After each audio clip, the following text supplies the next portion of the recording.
Okay, we're back, and we're still talking about limits, and what you remember from limits from calculus may well be limited, pardon the pun on that one, because you don't use them that often, but the thing that probably has stuck is the computation of limits, and well, that is done through various theorems that tell us how limits behave, and those theorems, of course, also hold true for complex limits of complex functions.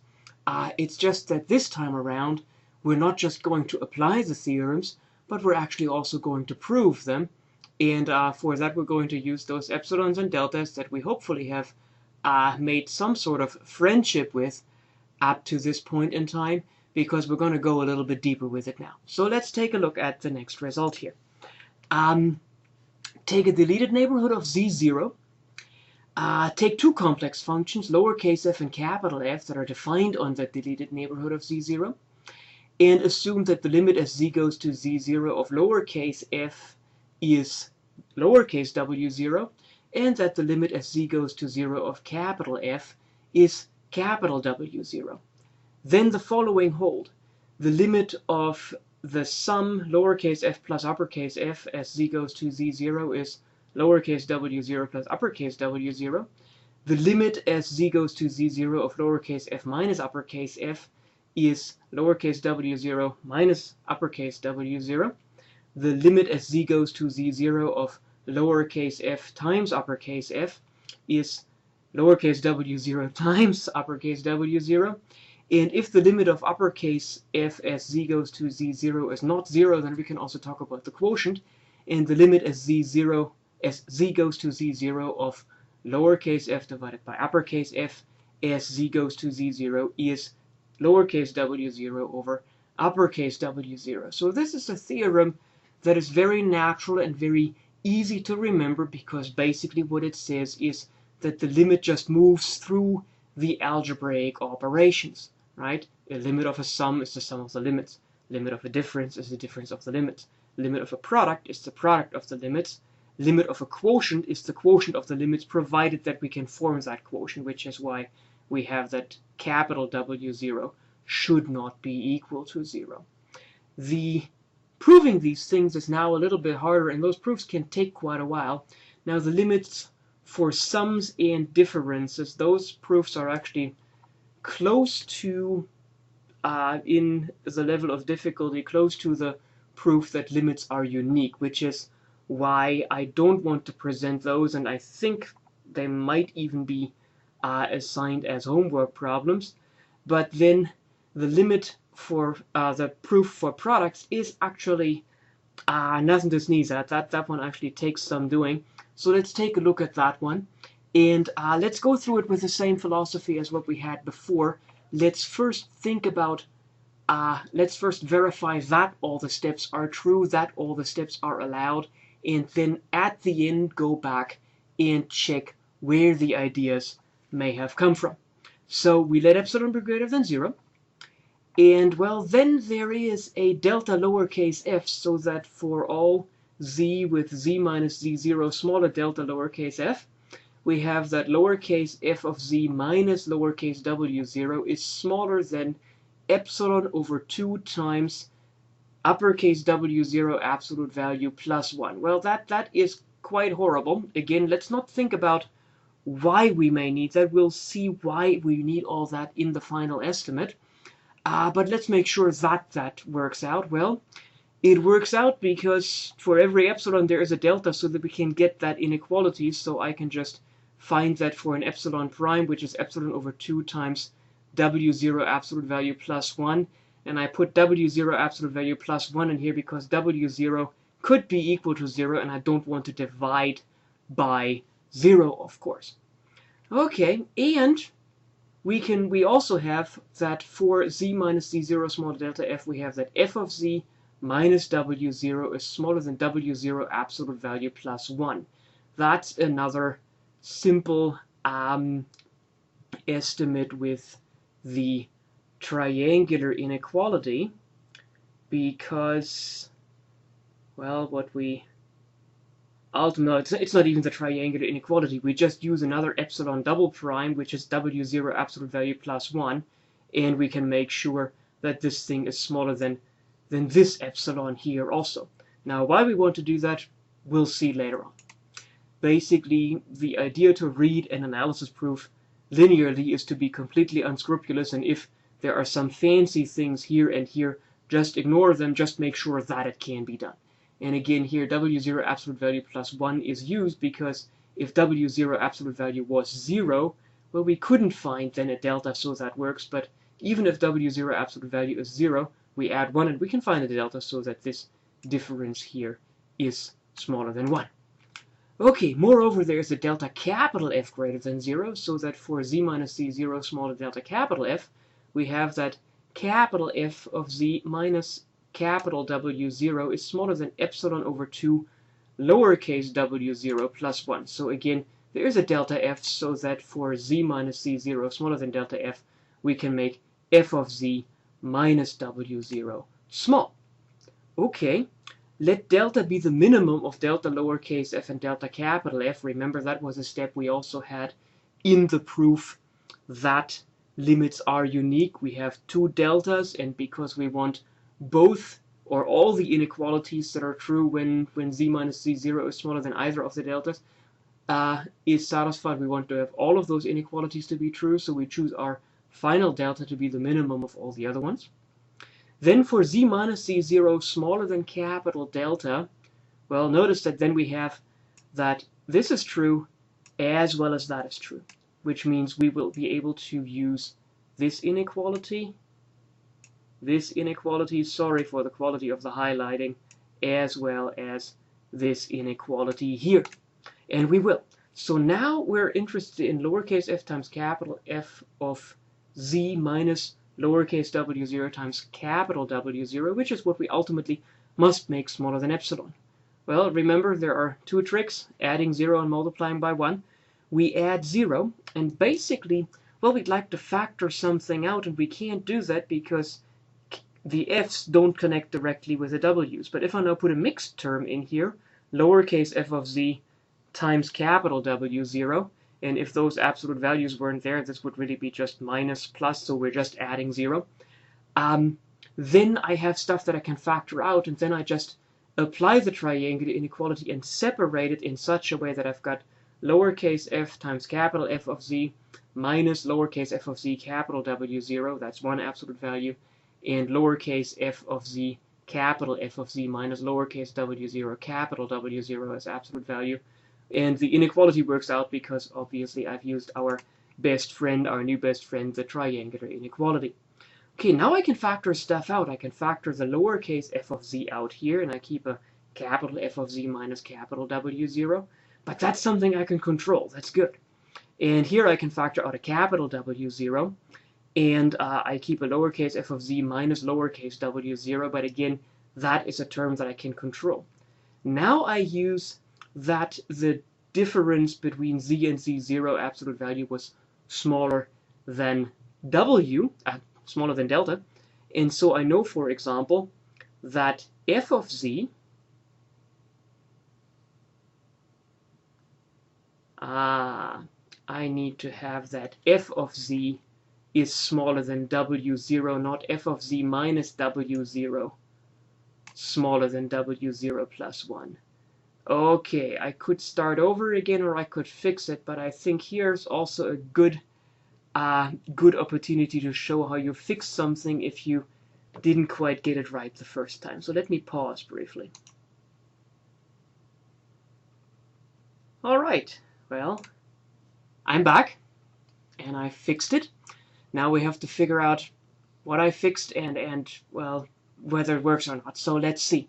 The only thing I've changed is that I claim at the beginning that there is a delta f greater than 0, so that for z minus z0 smaller delta f, we have the inequality that we claimed before, and f of z absolute value being smaller than w0 absolute value plus 1. That's the only change I've made. Why is that still true? Because, of course, you cannot write down a proof where you first write down the first half and then You just change something randomly and hope that it works. So this still must work. Well, okay, the limit of lowercase f is w0, so it stands to reason that when z is close to z0, then f of z can't be too far away from w0, and that means its absolute value should be smaller than w0 absolute value plus 1. Okay, so it makes sense. That's not a proof yet, and in fact the proof would be something that I would actually recommend you write down with paper and pencil as I talk you through it. It's a good exercise in mentally going through this stuff and using the triangular inequality again. Because if I want to control f of z, well, I can always add and subtract w0, right? So f of z would be, absolute value would be smaller than absolute value of f of z minus w0 plus the absolute value of w0. The absolute value of w0 then doesn't change anymore. And f of z minus w0, I can make that arbitrarily small, which means in particular, I can make it smaller than 1. So that means as long as I choose my delta the right way, this really does work out. Okay, let's keep going. As we've just established, for z minus z0 smaller than delta, yes, we can get that f of z absolute value is smaller than w0 absolute value plus 1. Boy, that highlighting is terrible. Capital F of z minus capital W0, well, that's smaller than epsilon over 2 W0 plus 1, W0 absolute value plus 1. So we get that. Lowercase f of z minus lowercase W0 is smaller than this thing here, which is epsilon over 2 capital W0 absolute value plus 1. And the W0 absolute value here just stays with us. Okay, and now we can see, well, the first few times that you read that, it almost feels like a miracle, but it's actually just that it's been set up that way. It all cancels out, right? W0 plus 1 over W0 plus 1, that's gone, so that's just epsilon halves. And W0 over W0 plus 1 is smaller than 1, so this thing is smaller than epsilon over 2. And that means that the whole thing is smaller than epsilon. And that is the proof, right? Because we have shown that for every epsilon greater than 0, there is a delta which is greater than 0, so that for z minus z0 smaller than delta, we have that the difference between the product of the functions and the product of the limits is smaller than epsilon. Okay, so that proof works out. Now let's think about it again, and this is the kind of thing where mathematical reading changes a little bit from calculus. Calculus, if you've got the right amount of brain power, and I think you do, you can basically read linearly and everything works out. Mathematical proofs, you read over and over again, and you read them in different ways and sometimes also in different directions. Remember, an analysis proof typically is driven by the final estimate, right? So how does that final estimate come about? Well, you basically start out with just this difference on a blank sheet of paper, and you try to figure out, well, how on earth can I make that smaller than epsilon? Okay, and you realize these don't communicate with each other, but whenever you've got two products that don't communicate with each other, if you just insert a mixed term, lowercase f times capital W0, capital F times lowercase w0, or any other kind of combination, but I think typically I'd like to also mix lowercase and capital stuff. Anytime you do that, you realize that you get a connection where you can factor something out. So that's where you get the idea that the lowercase f times the capital W0 probably should be spliced in between here. And as soon as you've got that, you realize you can figure out the f, which is nice, and the rest that remains are terms that we can control, namely lowercase f minus lowercase W0 and capital F minus capital W0. That's, I think, also why you want to mix lowercase and capital stuff here, because otherwise you don't get the right differences factored out.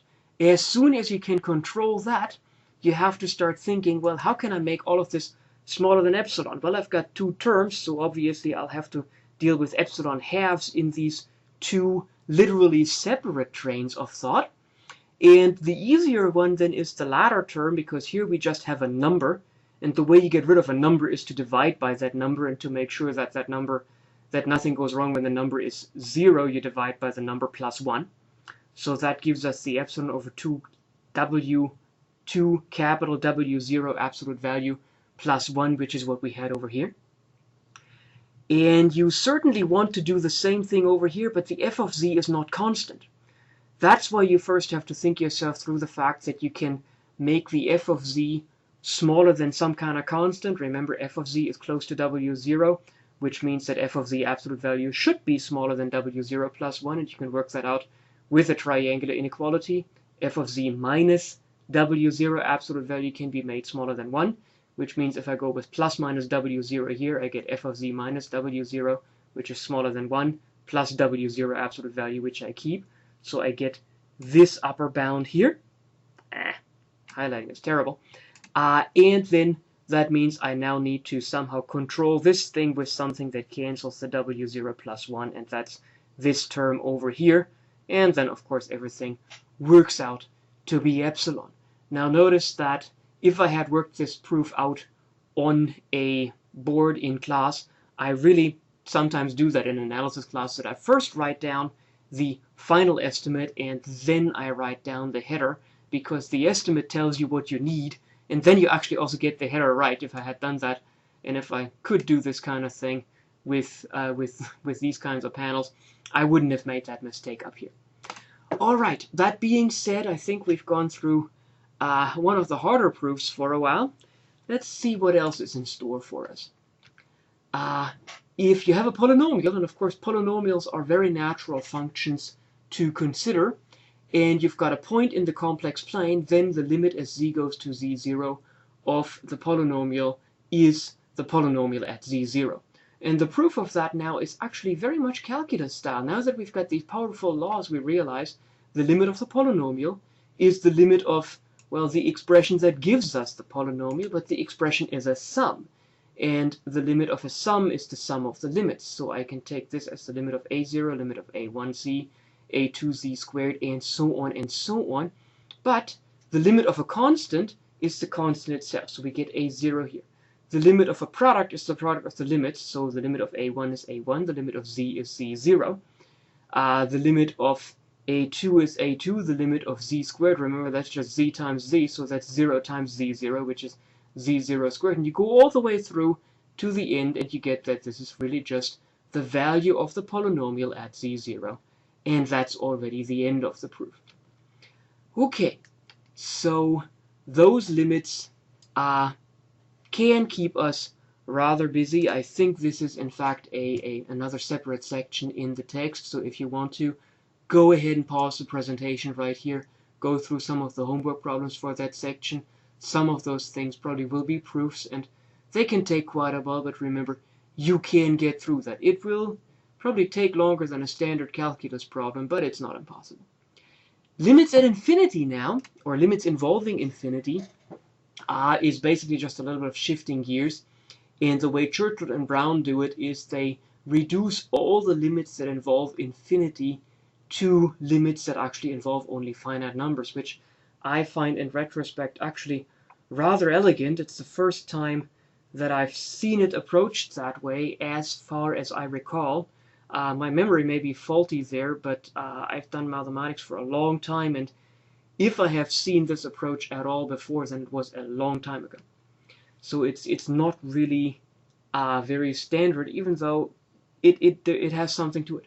Let's observe that the function t of z equals 1 over z, which maps every number to its reciprocal, that thing has the following properties. It's undefined at 0, and circles of radius r are mapped to circles around the origin of radius r are mapped to circles around the origin of radius 1 over r, which means small numbers are mapped to large numbers and vice versa, right? If r is small, 1 over r is large. If r is large, 1 over r is small. So that means this function in some ways just swaps 0 and infinity. And that's the key to the definition of all the limits to all the definitions of limits that involve infinity. So take omega be a subset of c, of the complex numbers, and suppose that that thing contains the exterior of a disk around 0. So let's not think of the disk, but let's think of everything that's outside that disk. And let the complex function f be defined on that exterior of a disk. So this is a function that can reach, for which the inputs can reach infinity, if you will. Then w0 is the limit of the function f at infinity, if and only if for all epsilon greater than 0, there is a delta greater than 0, so that for all z and omega, so that z absolute value is greater than 1 over delta, we have that f of z minus w0 is smaller than epsilon. So it's the same hierarchy as before, and that is something where the repetition will also help us remember the definition.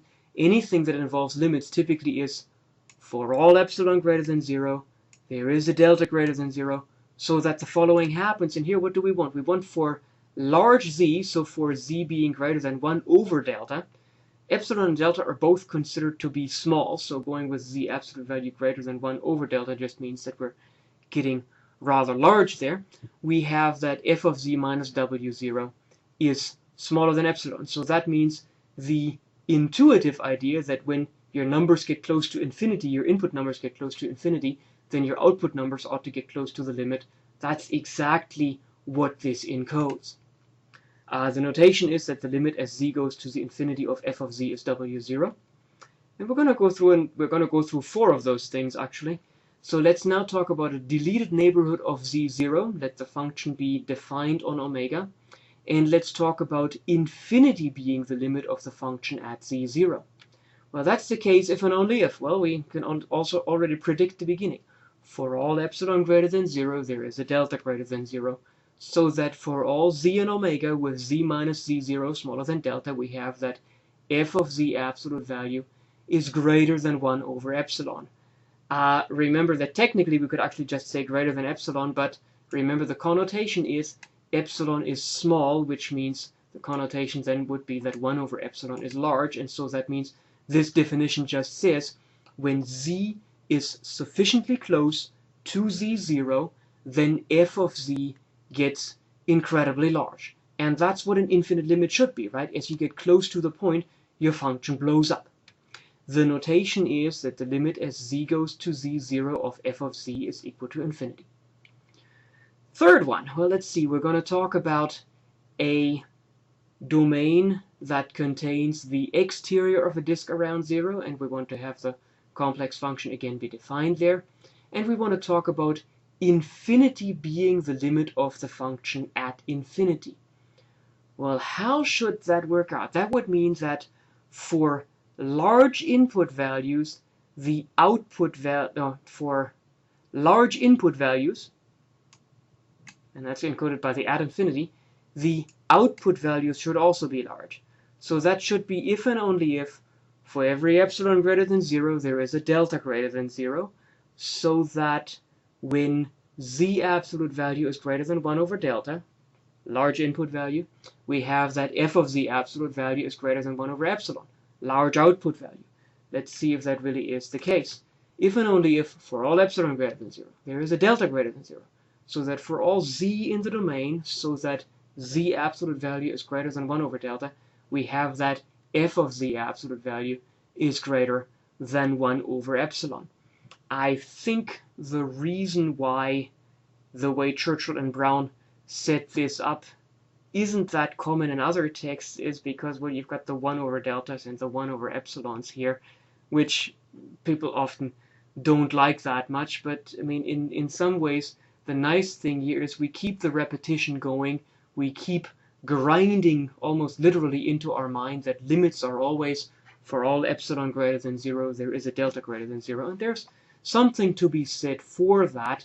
That repetition breeds familiarity, and that will help us work with this stuff a bit more easily.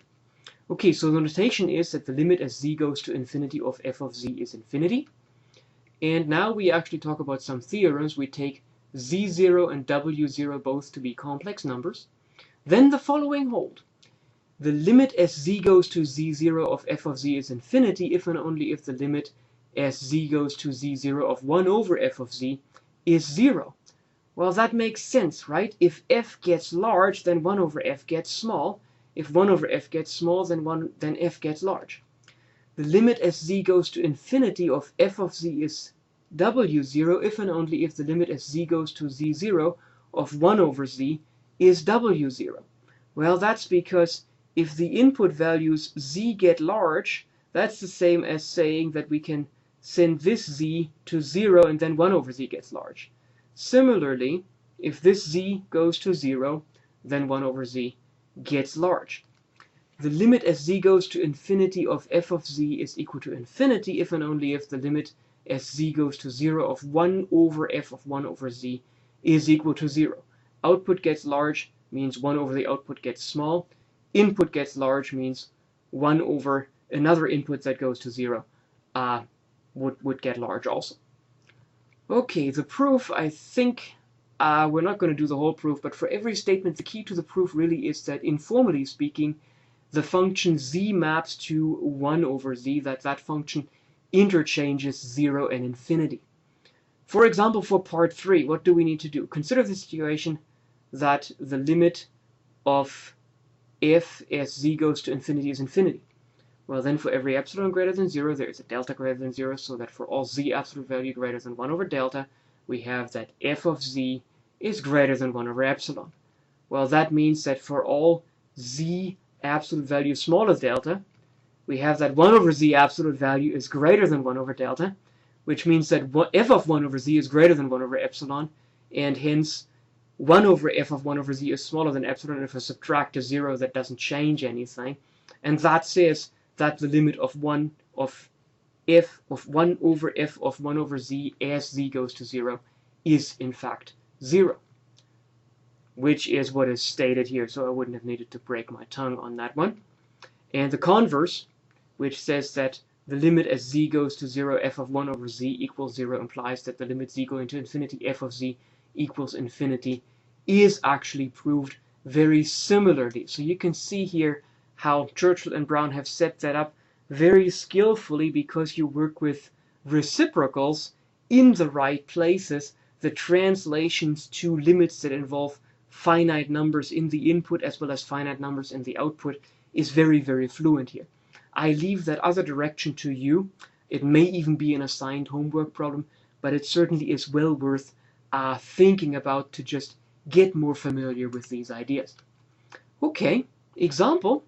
The limit as z goes to 2 of z plus 1 over z minus 1. Well, that should blow up, right? Because you divide by 0, and we know from calculus when you divide by 0, stuff blows up and it's infinity.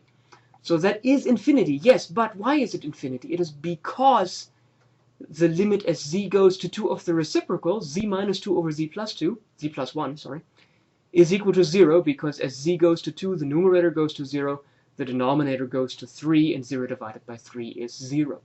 So we have a watertight justification here using theorems that we already know. Similarly, the limit as z goes to infinity, z plus 1 over z minus 1, well, we know from calculus how to work that, right? That's, you expand with 1 over z in the numerator and in the denominator, and then you get 1 over 1, and that's 1. So that limit, and therefore would be 1. The approach that we would do here with the preceding theorem is the limit as z goes to infinity is the same as the limit as z goes to 0 with all the z's, replaced with their reciprocals, replaced with 1 over z, which is what we've done here. So that comes from the preceding theorem. Okay, but now this one we can work out because we can find the common denominator. So this is the limit as z goes to 0, 1 plus z over z divided by 1 minus z over z. And it turns out that as we simplify that, that actually is the same one. I don't think that happens all the time. That is probably specific to just this problem. But it's the limit as z goes to z0 of 1 plus z over 1 minus z. And that ends up being 1, as we also claimed before. Okay, the limit as z goes to infinity of z squared plus 1 over z squared minus 1. Well, that's quite terrible, because now, well, no, that's not that bad, because we're still going to infinity, so we do the same approach, right? That's the limit as z goes to 0 of 1 over z squared plus 1 divided by 1 over z minus 1. Common denominators, 1 plus z squared over z squared, 1 minus z squared, 1 minus z over z. Simplify that, we get the limit as z goes to 0, 1 plus z squared over 1 minus z times z. So you can see that certainly is no longer just the same as that one. But now as z goes to 0, this one goes to 1, this one goes to 1, but the z at the end goes to 0. So that limit is infinity. The limit is infinity because the limit of the reciprocal as z goes to 0, 1 minus z times z over 1 plus z squared. That is 0 because this guy goes to 1, this guy goes to 0, and this guy goes to 1. So we get 1 times 0 over 1, which is 0. All right. Now let's talk about continuity. If you wish, go ahead and take a break because we've finished another section, if you will. It's just that this whole presentation addresses the same overarching topic, and usually this is done in 1 or 2 class periods where all the related things are talked through. So continuity. A function f is called continuous at z0 if and only if f of z0 exists, and the limit as z goes to z0 of f of z exists, and the limit as z goes to z0 of f of z equals f of z0. Again, if you wish to go back to your calculus text, this is pretty much verbatim the definition from calculus, because now we have formally defined limits and everything. This is a watertight, formal mathematical definition, and the reason why this definition now connects to complex variables is, of course, because we're assuming here that this function maps complex numbers to complex numbers, but this is otherwise something that is at least somewhat familiar. Okay, now f is called continuous or continuous on its domain if and only if f is continuous at every point in its domain. The theorem is that f is continuous at z0 if and only if for every epsilon greater than 0 there is a delta greater than 0, so that for all z in the domain with z minus z0 smaller delta, we have that f of z minus f of z0 is smaller than epsilon. So continuity can also be encoded in terms of epsilons and delta, and that's good because sometimes we really have to get technical with continuity. But notice, and I went a little bit fast here, notice that of course the big thing about continuity is continuous functions are the ones for which limits work out nicely, where you get limits by just plugging in the number. Okay, and the epsilon delta stuff, notice that I didn't even put a proof in here. This is something, it's verbatim just encoding the epsilon delta definition of this part right here, going back and forth. Okay, theorem, if you've got two functions, so that z0 is in the open domain of g, and we assume that the domain is open, and g of z0 is in the domain of f, and so we implicitly assume that the domains are both open.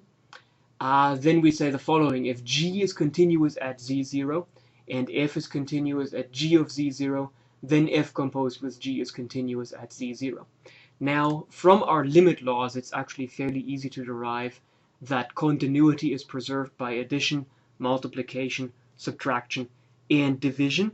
But there's one more thing that we can do with functions that we can't do with numbers, and that is we can plug one function into another function. And so we would certainly like to have a result that says continuity is also preserved by the composition of functions. And it is. All these technical hypotheses basically just says the composition of two continuous functions is continuous.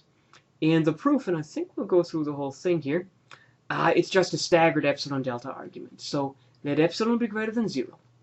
Because f is continuous at g of z0, there is a delta f greater than 0, so that for all y, and we really want a y here because essentially that's in an intermediate stage, right? F composed with g is f of g, so f doesn't input the z0s, f inputs the g of z0s, and we call those things y here.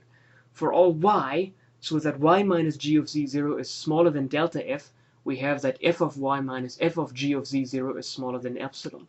That is just the definition of continuity of f at g of z0. It's just a little bit of a pain to put in all the notation. Because g now is continuous at z0, for delta f, not for epsilon, for delta f, for the one in the middle, there is now a delta, and that'll really be the delta that we will use for continuity of f composed with g, so that for all z with z minus z0 smaller than delta, we have g of z minus g of z0 smaller than delta f. That's again straight from the definition of continuity for g, it's just that we use delta f instead of epsilon here, which is something we can do. We can always rename our variables even though epsilon and delta are typically used in certain places, they are dummy variables, just like integration variables, where if you integrate x squared dx or if you integrate t squared dt, you get the same result just with a different variable. Okay, so that being correct, we can say now that then because for z with z minus z0 smaller delta, we have g of z minus g of z0 smaller delta f, we have, well, that this g minus g of z0, the g of z now is one of those y's, and so we can infer that therefore f of this y, so f of g of z minus f of g of z0 is smaller than epsilon by what we had derived in the second sentence of the proof. Well, therefore we have proved that for every epsilon greater than 0, from here, there is a delta greater than 0, which we encountered here, so that for all z with z minus z0 smaller than delta, which we got here, we have that f of g of z minus f of g of z0 smaller than epsilon, which we got here. So we have verified the definition of continuity for f composed with g at z0, and so that means f composed with g is continuous at z0, and that is the end of that proof. Again, a lot of stuff between the lines, a lot of words to follow, a lot of things where you really have to think very carefully, which is one of the reasons why advanced mathematics reads even more slowly than calculus, but it is well worth it, because as you are learning to read that precisely and as you are learning to verify every single step, you're becoming a much more critical reader than you were before, and that actually helps in all sorts of walks of life. I mean, it helps me as an administrator when I have to read through some rules that have to be applied in a certain way. Well, I'm now through mathematics accustomed to checking all cases, and so I know if there is a loophole or if there isn't, and then depending on whether I'm trying to close a loophole or opening a loophole, I will be either happy or sad, and no, I'm not going to not tell people about a loophole that exists, or or try to pretend that there is a loophole when there indeed is none. Alright, yeah, honesty is best policy in these kinds of things. Okay, let's finish out the continuity. We're close to the end here. Hooray, right? You can see this indicator, I think, also in what's being recorded on the screen.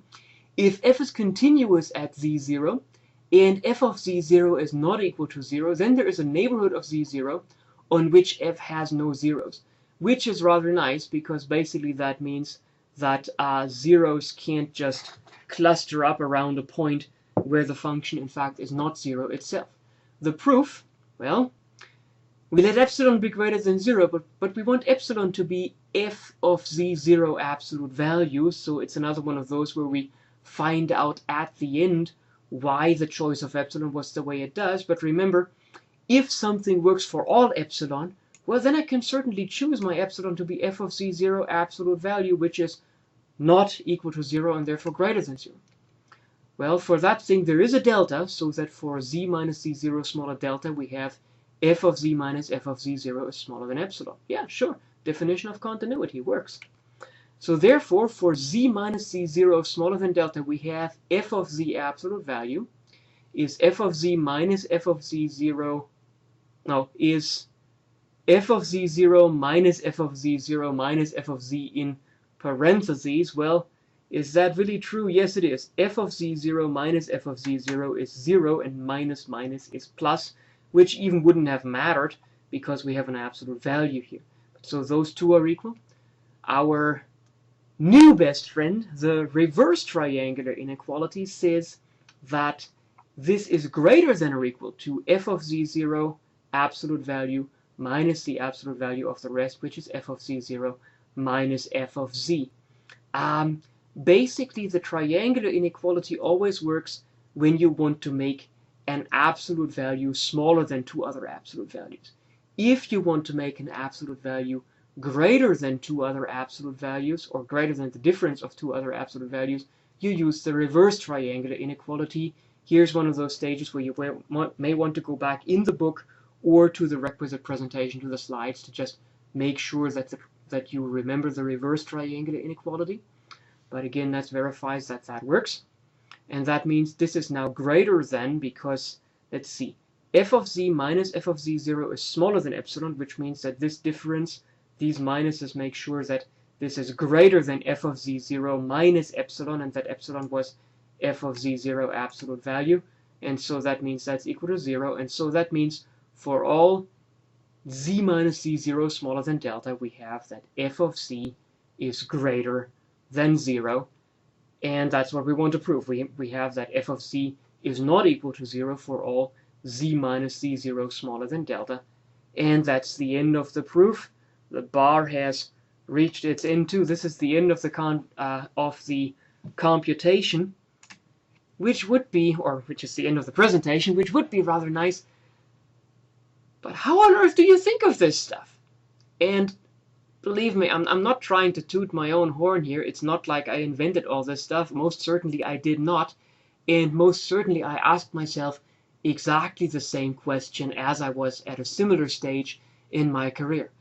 How do you get that idea? How do you choose your epsilon to be f of z0 and all that other stuff? And again, remember, the rule of thumb really for me now and for any student whom I talk to in this subject is the key is always in the final estimate. And so what do I want to prove? I want to prove that f of z0 is not equal to 0, and I'm dealing with complex numbers.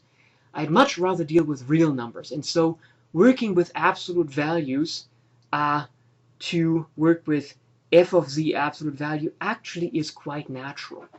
And then, of course, I can work with inequalities, right? On the complex numbers, I can't work with inequalities because the complex numbers cannot be ordered in a way that actually interfaces nicely with the algebraic operations.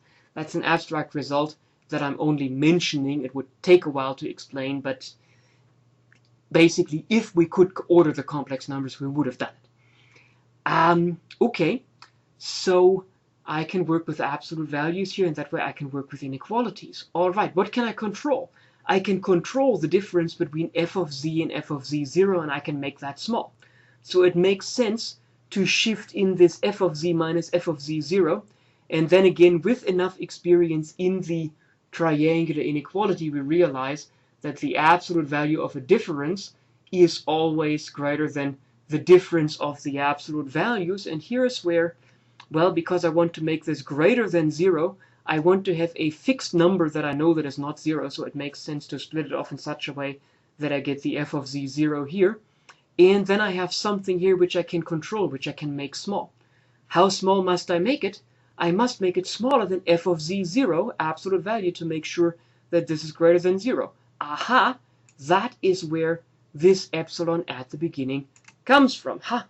You've lost my handsome face. Well, you may have been happy about that. I'm not sure how great I am to look at, but nonetheless, it's also intended for me to actually have an opportunity to look at you here, to get some contact on this, for you to also see, hey, look, I'm not trying to pull one over to you, on you. I'm actually quite enthusiastic about this stuff, still quite in awe of all these things that very, very smart people have figured out to put analysis on a rigorous footing.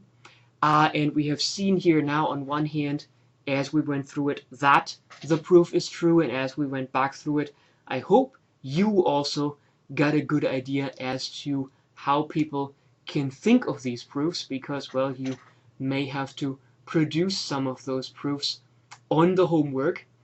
Now, let me tell you again, face to face, as I learned these kinds of proofs, that was hard for me too. That is also why I'm harping on this stuff so much, and why I'm trying to figure out ways to explain it like I have done here, because I'm not ashamed to admit and acknowledge that, yes, this stuff is hard. I hope that the explanations have helped. I hope that you take like a fish to water with these kinds of things, and that these proofs work rather well for you. Even if, hopefully, when they work rather well for you, you may feel a little bit insecure about those things, but that is, of course, where I come in. That's where you email me. That's where we try to have a phone conversation, or where you just send me something just asking, look, is this right, or am I completely off base? That's certainly something that I'm here for. Of course, on the other hand, the more stuff you get right away and just submit to me, the easier my job is. But the point of this class is not to make my job easy. The point of this class is for you to learn a rather challenging bit of mathematics. Now, what I can also promise you is we're going to hover at this level, I think, for half of the next presentation, because we're also going to prove differentiation rules. But as we're running out of disk space also again, we are very soon going to go back to a more calculus style approach where we are using the rules that we're proving. So with that in mind, get to the homework, handle another hard part of the course. I'll see you in the next presentation.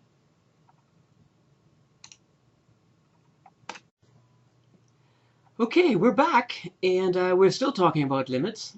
And what you remember from limits from calculus may well be limited, pardon the pun on that one, because you don't use them that often. But the thing that probably has stuck is the computation of limits. Well, that is done through various theorems that tell us how limits behave. And those theorems, of course, also hold true for complex limits of complex functions. It's just that this time around, we're not just going to apply the theorems, but we're actually also going to prove them. And for that, we're going to use those epsilons and deltas that we hopefully have made some sort of friendship with up to this point in time, because we're going to go a little bit deeper with it now. So let's take a look at the next result here. Take a deleted neighborhood of Z0.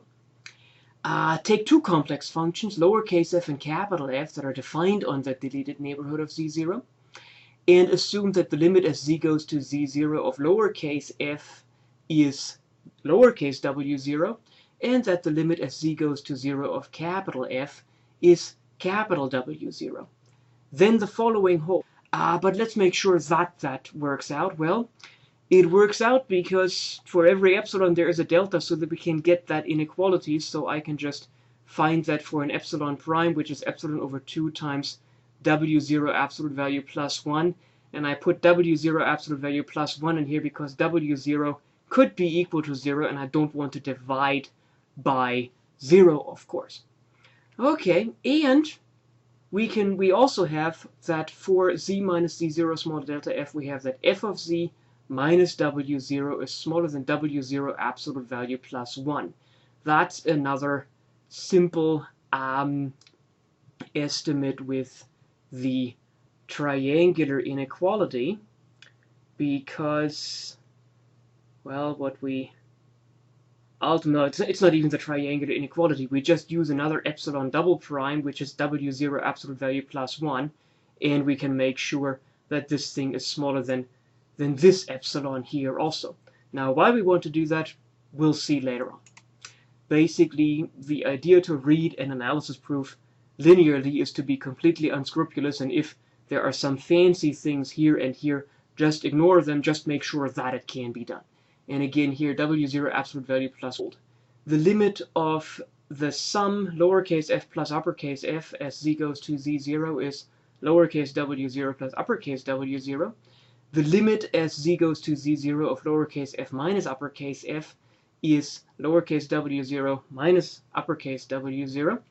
The limit as z goes to z0 of lowercase f times uppercase f is lowercase w0 times uppercase w0. And if the limit of uppercase f as z goes to z0 is not 0, then we can also talk about the quotient. And the limit as z goes to z0 of lowercase f divided by uppercase f as z goes to z0 is lowercase w0 over uppercase w0. So this is a theorem that is very natural and very easy to remember, because basically what it says is that the limit just moves through the algebraic operations, right? The limit of a sum is the sum of the limits. Limit of a difference is the difference of the limits. Limit of a product is the product of the limits. Limit of a quotient is the quotient of the limits, provided that we can form that quotient, which is why we have that capital W0 should not be equal to 0.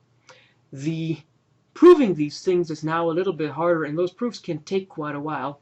One is used because if W0 absolute value was 0, well, we couldn't find then a delta, so that works. But even if W0 absolute value is 0, we add 1 and we can find a delta, so that this difference here is smaller than 1. Okay, moreover, there's a delta capital F greater than 0, so that for z minus z0 smaller delta capital F, we have that capital F of z minus capital W0 is smaller than epsilon over 2 lowercase w0 plus 1. So again, there is a delta f, so that for z minus z0 smaller than delta f, we can make f of z minus w0 small. Okay, let delta be the minimum of delta lowercase f and delta capital F. Remember, that was a step we also had in the proof that limits are unique. We have two deltas, and because we want both or all the inequalities that are true when z minus z0 is smaller than either of the deltas is satisfied, we want to have all of those inequalities to be true, so we choose our final delta to be the minimum of all the other ones. Then for z minus z0 smaller than capital delta, well, notice that then we have that this is true as well as that is true, which means we will be able to use this inequality. Now the limits for sums and differences, those proofs are actually close to, in the level of difficulty, close to the proof that limits are unique, which is why I don't want to present those, and I think they might even be assigned as homework problems. But then the limit for the proof for products is actually nothing to sneeze at. That one actually takes some doing. So let's take a look at that one. And let's go through it with the same philosophy as what we had before.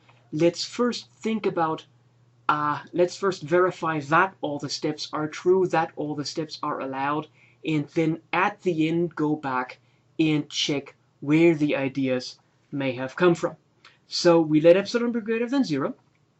And well, then there is a delta lowercase f, so that for all z with z minus z0 smaller delta lowercase f, we have that lowercase f of z minus lowercase w0 is smaller than epsilon over 2 times uppercase w0 absolute value plus 1. Well, that is quite horrible. Again, let's not think about why we may need that. We'll see why we need all that in the final estimate.